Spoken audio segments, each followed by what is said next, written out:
O Centro Histórico de Salvador, que reúne o maior conjunto arquitetônico histórico barroco de herança europeia das Américas, vai ganhar investimentos. A programação foi anunciada pela Secretaria de Cultura do Estado da Bahia por intermédio do Instituto do Patrimônio Artístico e Cultural, o IPAC.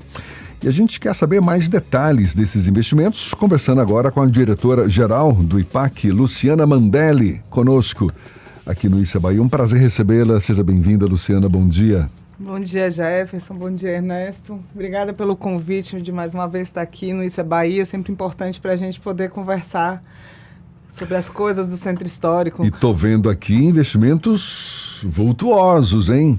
O que você tinha este ano, 1,3 milhões de reais. O ano que vem vai ser 7,06 milhões, ou seja, aumento aí de mais de 80%. É um dinheirinho aumento, bom, né? Vai chegar em boa hora. Bastante significativo, na verdade. Bom, o Centro Histórico é isso que você estava dizendo, né? O nosso conjunto arquitetônico, barroco, europeu, mas acho que tem uma coisa muito importante também. Por isso que eu acho que a gente conseguiu fazer o aporte desse perfil de recurso ali no Centro Histórico. É o lugar onde a gente tem a maior concentração de tecnologia social histórica constituída no país ali, né? Tecnologia social? Tecnologia Explica social, melhor. porque a gente está falando também, quando a gente fala de organizações culturais, às vezes a gente só pensa na festa, né? No negócio do investimento ali, do turismo e tal. Mas a gente está falando de tecnologia de organização social mesmo, né? A gente está falando dos grupos culturais que se articularam ali, grupos que se articularam em torno, por exemplo, da Sociedade Protetora dos Desvalidos, a própria Sociedade dos Filhos de Gandhi, do Rosário dos Pretos, né? São organizações sociais que... Algumas seculares, inclusive. Todas essas aí. Rosário dos Pretos e só o Gandhi, que está fazendo Vida. 75 já, que a gente também vai patrimonializar agora no Carnaval. A gente está tratando com os Filhos de Gandhi, inclusive isso. Mas é uma forma da gente também garantir que esses grupos tenham sua salvaguarda, sua história garantida. Então, esse dinheiro aí, vultuoso, é para garantir estruturas físicas. A gente está falando de investimentos físicos aí. Mas, ao investir nessa condição física, né, na estrutura dos prédios, na garantia da fruição desses espaços físicos e de, enfim, garantia de circulação, de negociações e de imóveis no Centro Histórico, a gente está fazendo isso com base nessa tecnologia social. Ou seja, vai haver investimento para recuperar imóveis ali do Centro Histórico. E estou vendo aqui também para a criação de um novo espaço, que é o Centro Odé Kayode, de referência às matriarcas de matriz africana. O Centro Odé Kayode foi um projeto que a gente reviveu. Ele tinha sido constituído há uma década atrás pela sociedade civil, em parceria com Mãe Stella, enfim. E no processo de organização... É onde nasceu Mãe Stella, né? Ela viveu em uma das casas ali daquela ladeira do Solar do Ferrão, né? Então, começou a se constituir a ideia de ter um centro de memória para ela ali. Mas ela mesma, em vida, declarou que não queria um centro de memória sobre ela. Que ela queria um centro de memória que contasse a história da religião, do candomblé, os terreiros que deram origem, enfim. E a gente está conseguindo colocar em pé esse projeto agora. Vai acabar sendo o propósito, então, desse centro. É um dos propósitos desse centro, né? A gente garantir a documentação, garantir a organização da memória. A gente tem uma série de gravações de áudio, de entrevistas feitas com várias lideranças históricas do candomblé, enfim. E a gente está juntando também uma rede de museus dos terreiros, né? A maioria desses terreiros históricos tem uma política museal, tem o seu memorial, uma menininha tem, enfim, o Fonjá tem, um Huailai. Casa Branca tem. A Casa Branca está constituindo um memorial. Eu acho isso importante de dizer também, porque a forma de pensar museu é muito estrutura nossa, né? Assim, estou dizendo nós, os brancos aqui, que as pessoas não estão nos vendo, mas eu estou falando sobre isso, né? Então, os terreiros, a lógica da organização da diáspora organiza musealmente de outra forma seus ícones. A Casa Branca não tem um museu, mas ela tem uma série de memoriais constituídos... Desde a entrada, né? Desde a sua entrada, exatamente, o gradil e tal, e várias questões. Enfim, e vários outros terreiros, os terreiros de Cachoeira, terreiro de São Félix, que são a matriz da tradição de organização do candomblé na Bahia e que precisam ter esse registro colocado dentro da política museal também, porque senão a gente fica com e é uma reflexão que a gente tem chamado a atenção no último ano, né? A forma como os museus ou a política museal expressa a cultura africana ou a cultura dos terreiros, ela é muito organizada ainda a partir da nossa lógica, né? Então, a gente tem, por exemplo, no nosso acervo, o acervo da Jogos e Costumes, que ainda foi uma delegacia que, enfim, regulamentava a não possibilidade de se executar o candomblé, e, portanto, recolhia essas peças, né? Parte desse acervo foi para o Museu da UFBA e outros pedacinhos, e a gente ficou com um pedacinho desse acervo. Mas a gente não pode dar tratamento numa cadeira de um pai de santo sem contar de onde vem essa história. E o acervo não contava. Então, o Memorial das Matriarcas, ele também é essa possibilidade.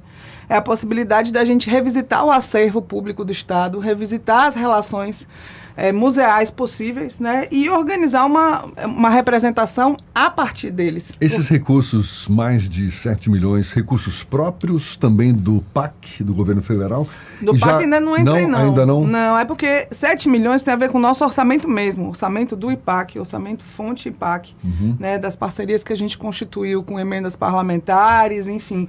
E o próprio trabalho que o nosso secretário nos ajudou a fazer no PPA, é importante dizer que o nosso secretário, Bruno Monteiro, trabalhou bastante, nos ajudou a fazer essa articulação no governo, o que nos permitiu captar um pouco mais de recursos para esse investimento. Então, é uma ação do nosso orçamento, né? Uma vitória da Secretaria de Cultura. Outros investimentos serão feitos ali. A gente está disputando recurso no PAC Cidades Históricas, né? Que é um bracinho do PAC, um pedacinho do PAC, que é o dinheiro do IFAM, investido no PAC.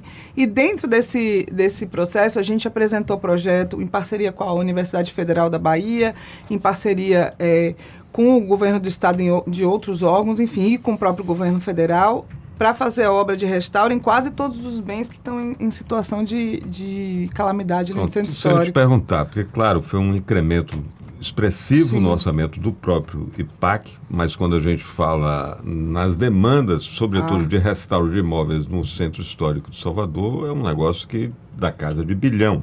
Sim. E claro que não vai dar para fazer tudo de vez. Mas qual é a tua né? expectativa em relação à possibilidade de captação aí do PAC Cidades Históricas, etc? Porque a gente vê muito imóvel escorado e já está escorado há tanto tempo, tem algumas escoras que já apodreceram, já está precisando botar uma escora na escora.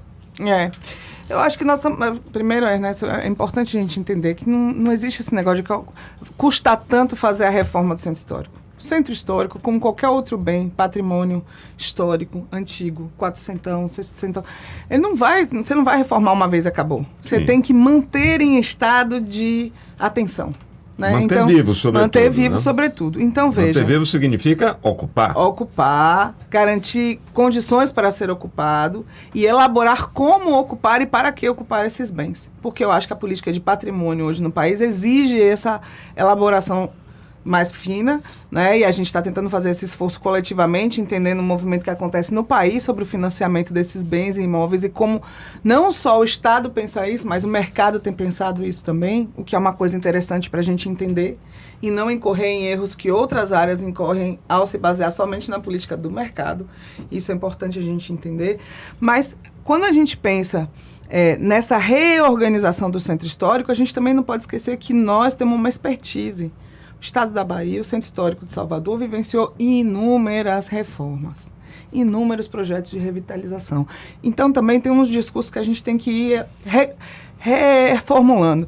Não adianta dizer assim, as casas precisam ser ocupadas. Veja bem, é bom lembrar e saber que no Centro Histórico nós não temos muita casa em condição de ser ocupada, desocupada, não. Tem muita ruína. Tem muita casa em situação de arruinamento. E isso se dá por vários motivos. Mas o mais importante é dizer que a maioria desses bens em arruinamento são privados. Eles não são nem de responsabilidade do IPAC, nem de responsabilidade do IFAM, nem de responsabilidade do proprietário conservar. Do proprietário conservar.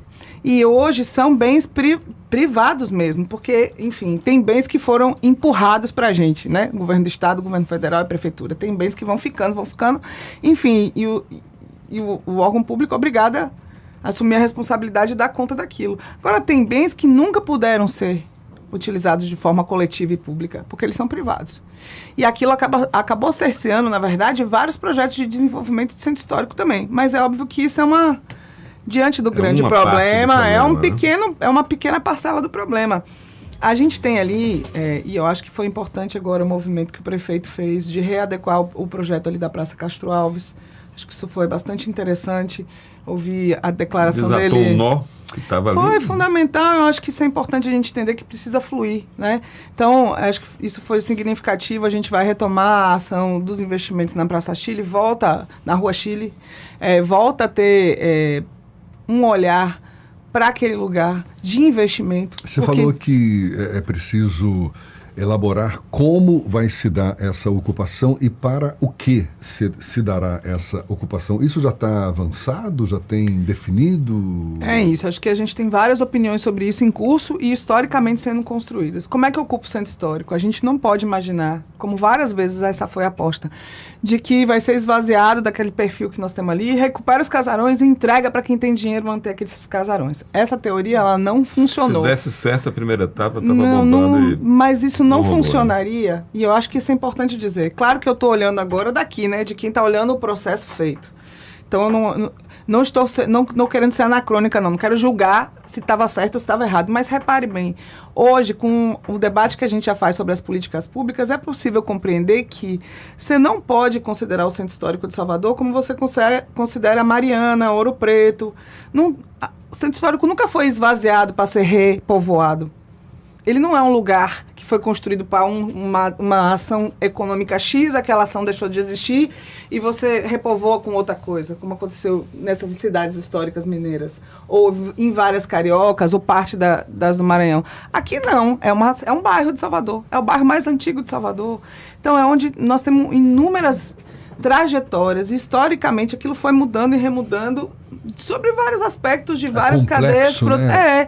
Então, quando a gente fala em ocupar o centro histórico, a gente tem que lembrar que é um bairro, que é um lugar onde tem uma alta visitação de turista, que é um lugar que tem uma alta concentração de informação sobre cultura e de agentes culturais. Portanto, a elaboração sobre essa cadeia produtiva tem que prever isso aí tudo. Não é só entupir de restaurante, não é só entupir de um serviço. Tem que levar em conta todos os... Tem que ter um mercado, tem que ter uma feira. Sim. Né? Tem que ter a feira. Por que não tem uma feira no centro histórico? Por que um dia da semana as pessoas que moram no centro histórico não podem ir lá, a gente que vive lá no centro histórico, a ABI, não sei o que, não pode ir lá comprar a sua fruta na feira livre, orgânica? Não tem. Põe aonde? Faz como? Não é um lugar... porque as pessoas não entendem ali como um lugar onde se mora, onde se vive. Com o exercício do Santo Antônio, hoje em dia se olha para o Pelourinho de um outro jeito.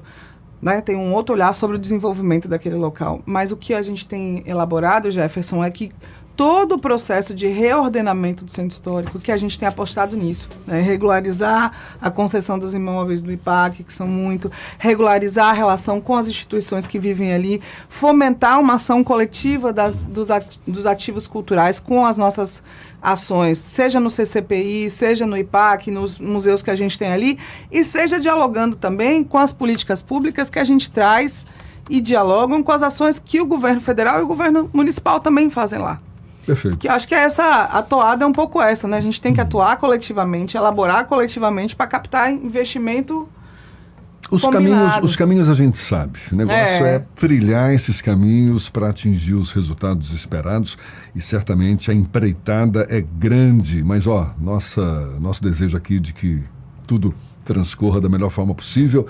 E muito obrigado, Luciana Mandelli, diretora-geral do IPAC, Instituto do Patrimônio Artístico e Cultural.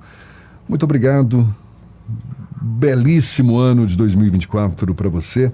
E volte aqui para contar essas novidades, já Vamos tudo voltar. sendo feito. Antes de ir embora, eu vou falar duas coisas aqui, se vocês Busca me um bilhão permitem. lá no PAC Cidade História e traz aqui pra gente conversar. Vamos fazer, estamos fazendo não, a gente é um pouco ousado, a gente apresentou a proposta de requalificação de 14 bens, esses 14 bens somam 2,5 bilhões, Eita. é bastante grande o investimento, a gente sabe que não vai conseguir tudo de uma vez, mas a gente optou por deixar os projetos executivos prontos, porque se não for esse dinheiro, a gente vai buscar dinheiro no Banco Mundial, a gente vai buscar dinheiro no Banco do Nordeste, a gente vai buscar dinheiro no BNDES, no BRICS, a gente vai onde tiver aqui, porque eu acho que essa tem sido a nossa disposição, mas eu queria só duas coisas antes de ir embora. A primeira é que desse investimento aí todo, eu queria chamar a atenção para uma coisa, que é a revitalização do Centro Cultural Solar do Ferrão, que é onde vai estar o Memorial das Matriarcas, onde a gente está fazendo a reforma foi em sede toda... do IPAC, inclusive. Já também, teve né? sede do IPAC entre aqueles prédios, o Solar já foi também, mas a gente está fazendo uma reformulação em todo o funcionamento daquele quarteirão mesmo, que é o que tem a Praça das Artes no meio. Né? Então, isso é um investimento para garantir que o Centro Histórico tenha mais tempo funcionando e que envolva a sua comunidade em ações expositivas e musicais, enfim, todas essas ações. Então, acho que o robusto é isso mesmo, né? E um outro assunto que depois eu quero convidar vocês já para ir visitar, que a gente anunciou no dia 21, que é a abertura do Verão dos Museus, que é outra coisa que o IPAC está fazendo, e a gente queria convidar vocês para dar uma olhadinha maravilha. na programação que está vitaminada. Na verdade, precisa combinar na próxima entrevista para você apresentar para quem não conhece o que é o IPAC. Sem Tem dúvida. muita coisa que a gente desconhece que está sob sua responsabilidade também. No começo do ano eu vim aqui e contei essa história, mas ainda estava começando. Aí não deu tempo também, já foi bem começo curto. do ano tá pertinho. Tá logo ali, Tá pertinho, a gente vai agendar um novo Obrigada, papo com viu, você. meninos? Tá bom? Bom dia. Eu que agradeço mais uma vez, muito obrigado, Luciana Mandelli, diretora-geral do IPAC. Agora, 7 para as 9 na tarde FM.